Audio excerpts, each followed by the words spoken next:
I was listening to an up and coming YouTuber by the name of DaGrinchGod, and y'all probably have heard me mention him in my commentaries before, and shout out to him.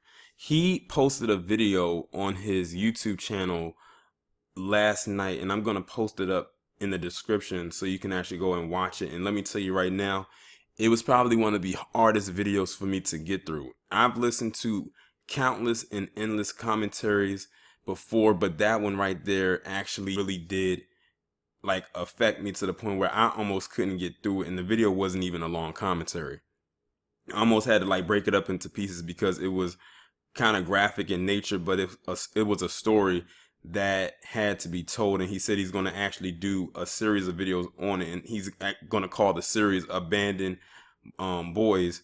And I look forward to more videos from him concerning that topic.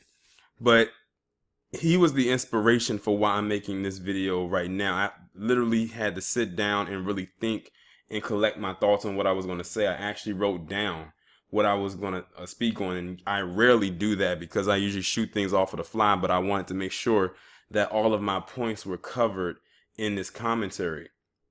I also posted up a tweet on Twitter talking about how black boys and black men in general, even black fathers, the black male species, literally has to fight for their humanity because the world sees them as less than human, whether it's from outsiders or even from people within.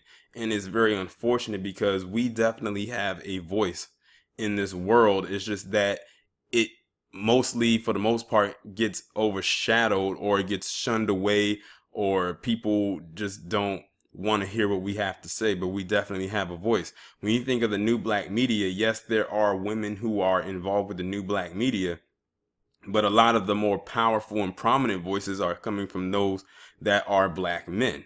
That's just the way it is. That I'm not saying that to sound sexist or misogynistic or anything like that, but it's just the cold hard truth. And many people realize it even if they don't want to accept that reality. Now, there's a reason why I decided to use this picture right here. All I did was I went to Google and typed in black fathers with their sons. It's a reason why I use this particular image. And I felt that it was fitting because we don't get to see this imagery a lot. We don't, especially in the black community when it's overran by a certain stereotype. And many of you already know what that stereotype is, especially when it comes to parenting. But I wrote down a list of things that I wanted to like briefly discuss as it pertains to this topic. And black males, boys, and grown men, teenagers fighting for their humanity. The first one I wanted to talk about was them having a segment for the show, or having a show created called Black Boys Rock or something in that realm. I actually posted up on Twitter. I said basically, BET, why didn't you ever create a segment or a equivalent of Black Girls Rock with Black Boys Rock? And that's been a question that many people have had over the years, ever since Black Girls Rock got created. It was successful. We watched it. We were proud of those women or those young ladies for, making achievements. But why didn't they have anything created for black boys? There's just as many black boys achieving things as it is black girls. And this is not me saying that I feel some type of way, but it would be nice to put that kind of imagery out there too, because when you don't do that, you're going to automatically assume that all black boys are just these thugs and degenerates who have no direction in life. Because every time it seems like something is put out there about black boys, it's always them, how the media will portray as being thugs and, being violent, and that if they get killed, they somehow deserve it.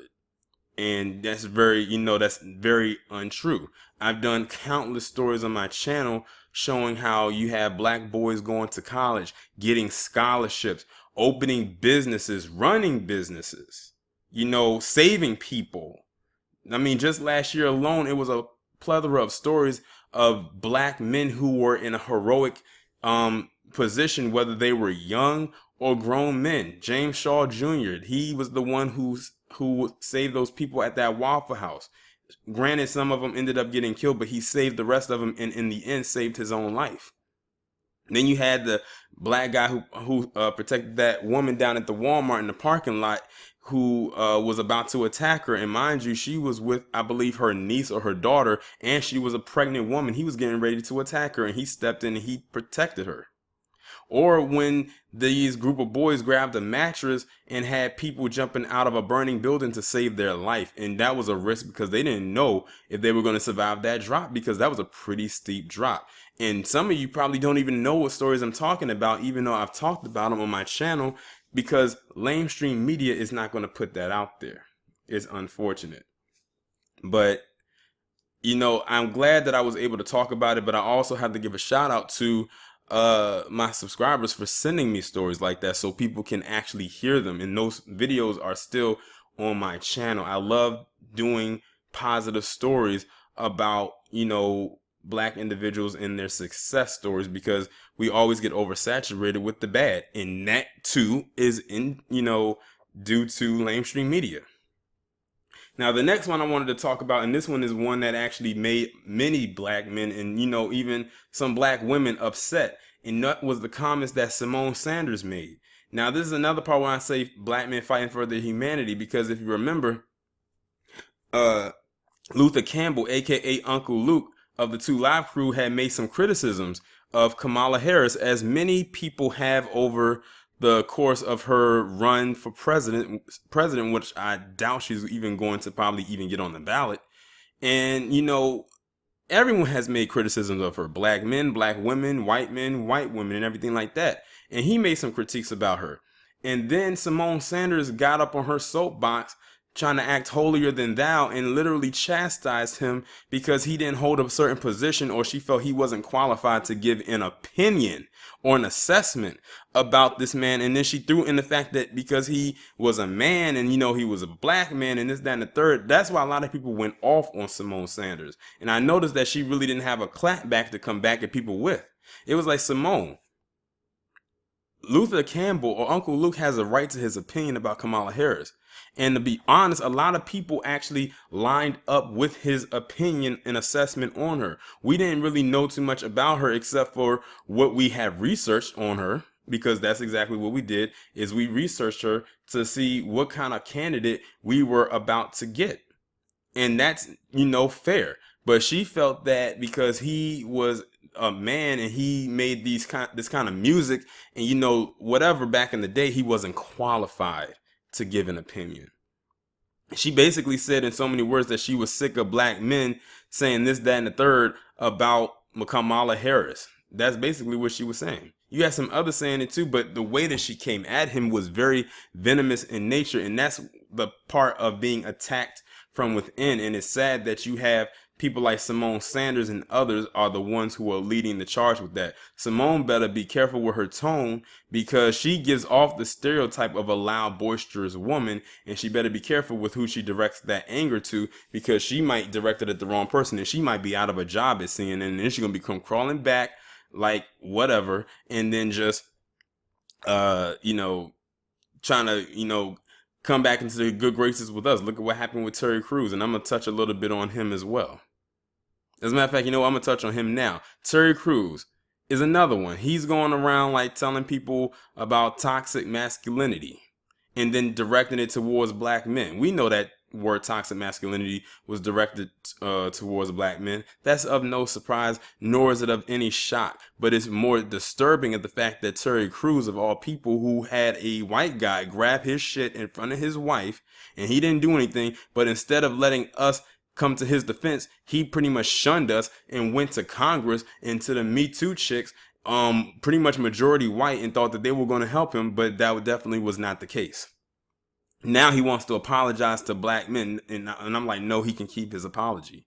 That's another part of us fighting for our humanity, because he just felt that if he could attack us, he could get some points with the people on the other side. But we see that definitely was not the case, because it seems like whenever you attack a black man, or no matter what the age, you're supposed to score cool points or brownie points with the opposition. And Terry Crews found out that definitely was not the case for him.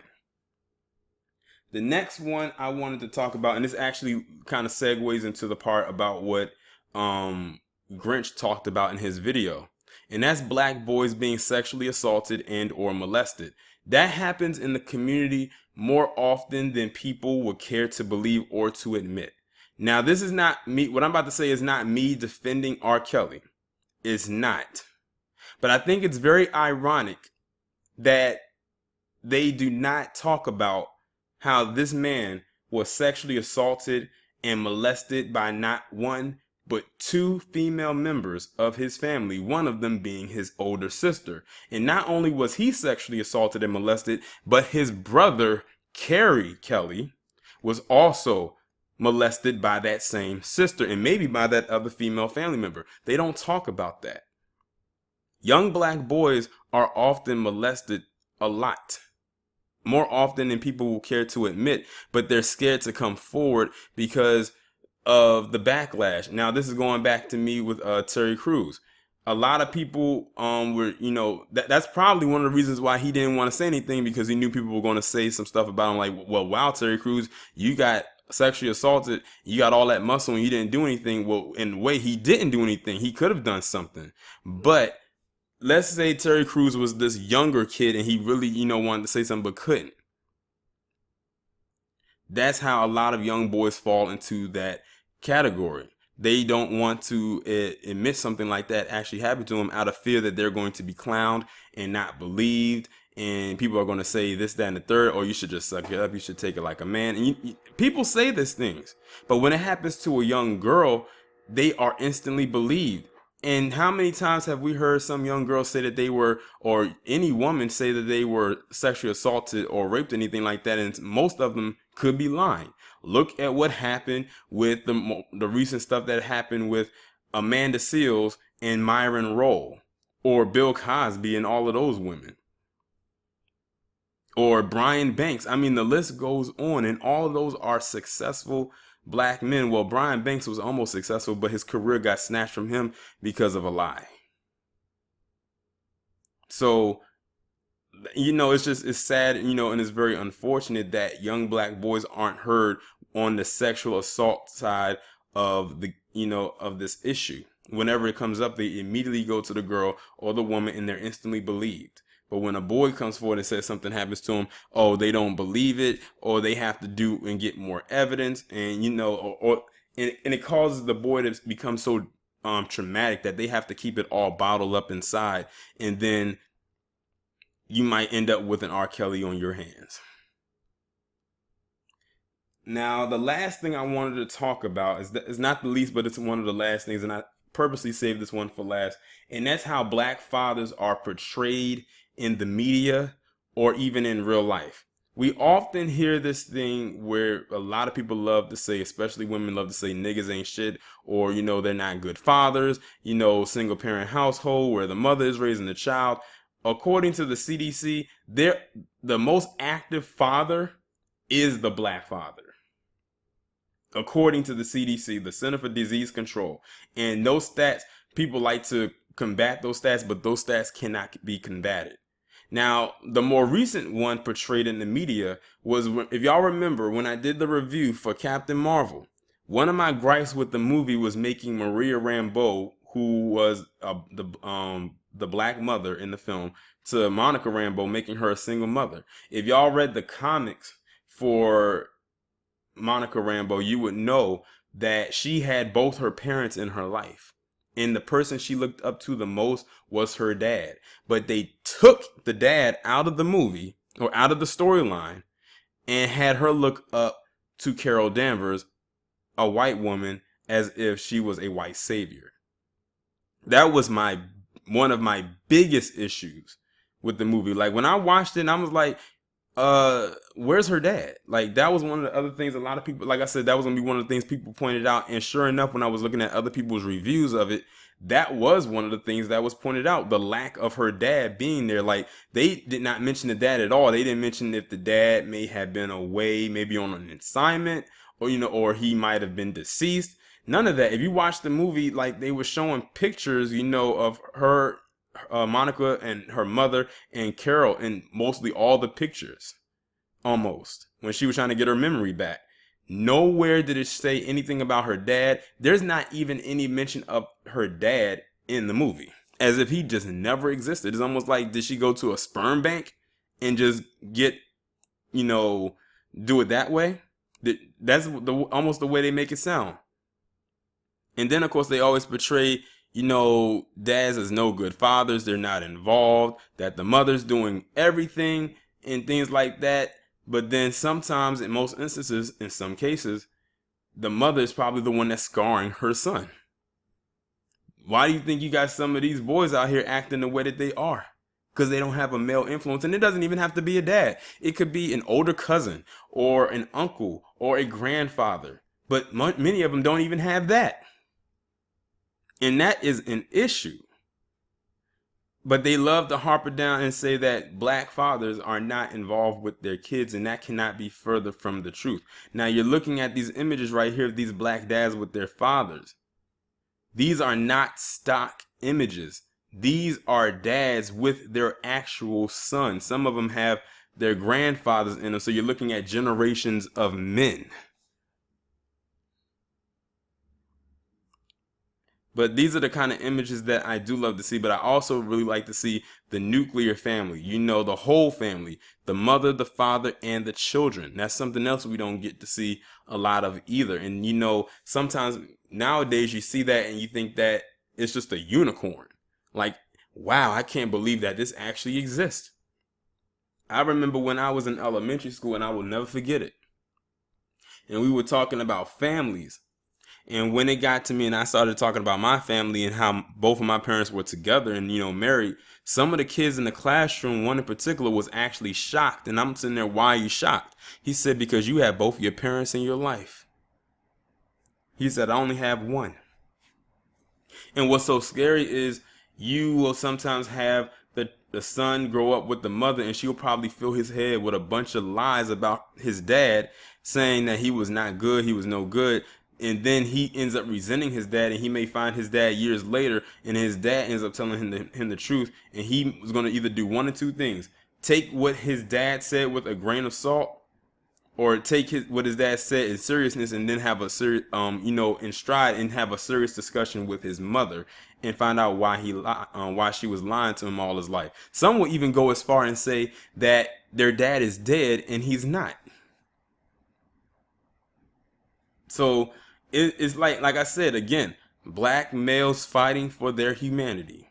That's an endless fight within itself. So it's like we got to fight every single day to be heard, to be seen, and to be viewed as a human, to be valued that way. Like, in my opinion, that's not too much to ask for. It really isn't. Now, I know some people are going to probably come in here and say, oh, but black women, yes. We know that some of you get a bad rap, you don't, deserve what is coming to you. And that's mainly due because of how the media is portraying you and putting the worst side of you in the media. But guess what? Some of you won't even call that out. But if a black man was to call it out, then we would be looked at as the bad guy. Well, guess what? I've always said on my channel, I'm an equal opportunity analyst. I'm going to call it all out. And there's someone to try and check me for it. Because obviously some of you won't do it.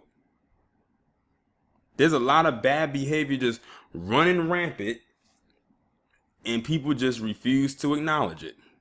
Because a lot of you have accepted the role in society of dysfunction. And that shit needs to end ASAP. But I just wanted to come on here and talk about this because this was something that was actually weighing a little bit on my mind ever since I watched that video that Grinch did. But like I said, I will leave the link. I'm going to probably pin it to the comments because I know it'll be easier for you to see that way. But I want y'all to go over there and y'all look at that video and watch it because it is intense. Like I said, if you can't get through it, I'll understand because it is a very graphic story, and I'm sure Grinch probably could have went into even more detail, but what he gave was pretty much enough for me. Y'all let me know what you think down in the comments. Like, share, subscribe. I will talk to you in the next one. There was one last thing I wanted to mention, and it dawned on me after I was done. Speaking of fathers, and we're going to focus on black fathers, how come every time Father's Day rolls around, you have people who may have been single mothers will say, I was both the mother and the father. Nope, you were just the mother. See, and when Mother's Day rolls around, the men and the fathers let them have their day. But when Father's Day rolls around a little over a month later, now you want to share that day too. Nope, that day should only belong to the fathers. You don't see single fathers out here saying Happy Mother's Day to themselves because the shit would just sound ridiculous. And y'all know it would, and y'all would get upset. Don't sit back and act like you wouldn't.